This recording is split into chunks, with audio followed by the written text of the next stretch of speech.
It's a few months after the events of Endgame, and I think everyone is still kind of in that denial phase of, the implication and the ramifications of what's happened.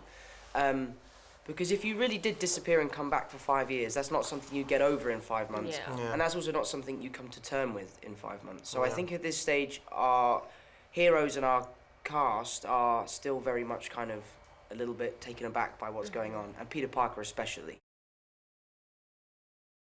Being able to travel the world, I think, is really cool. You know, other than the fact that we've never really seen Spider-Man be able to do his thing, I think, in anywhere else really than New York. So it's really cool to kind of see that somewhere else. But also just like selfishly, us just being able to like have a good time in all these amazing, beautiful places and like shooting at these gorgeous landmarks and like it's pretty wild. John Watts is a director of representation.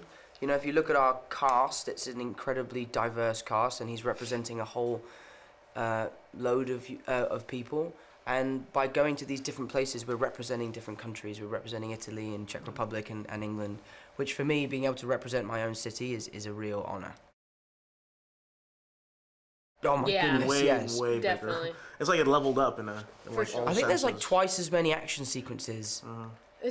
And there's never a dull moment, is there? No, there's never a moment like watching when you're like, oh, this could be a bit shorter. But it's amazing. I think what's special about this time around is the first time around we didn't really get to see much of her, but she kind of has a defense mechanism. And I think that kind of hard shell that she has, and her defense mechanism is really just to be sarcastic, and sometimes it comes off mean, but she's just very like blatantly honest, which I think is actually a really wonderful quality because nobody's ever truly honest nowadays. So you know, I don't know. I think it's kind of refreshing to have people like that, but I also think that sometimes, you know, you don't really know why people put those walls up, and I think it's nice as this, you know, movie continues that through their her romance and awkward romance with Peter, I think she kind of has to strip away her wall a little bit and be a little bit more open, and you kind of see her, I don't know, she gets gooey, and you kind of get to see that she is really just like this kind of fragile, still very young woman, and so it's, I don't know, it's just nice to see different sides of her, while also kind of still staying true to the character that we've created. I think he's really like jealous, but like in a really funny way, because he really, I think what made him feel special was that he was the only one that knew. And like he kind of thinks it was something that's been taken away from him.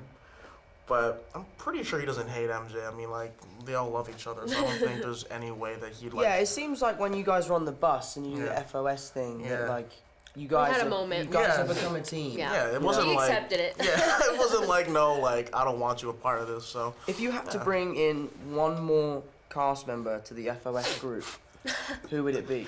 I don't know, man. I feel like the obvious answer would be like Tony. I think Zach would be a good Zach would be like... Zach would probably kill the game, you know? Yeah, Zach would be really good to bring in. Yeah, so not Tony, but Zach.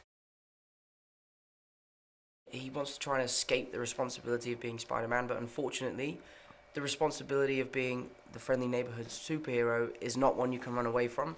So in this film, you'll see him learn and grow and realize that he has to step up, and this responsibility is bigger than just his vacation. So he grows up a lot in this film and takes on the mantle of an Avenger for the first time, really.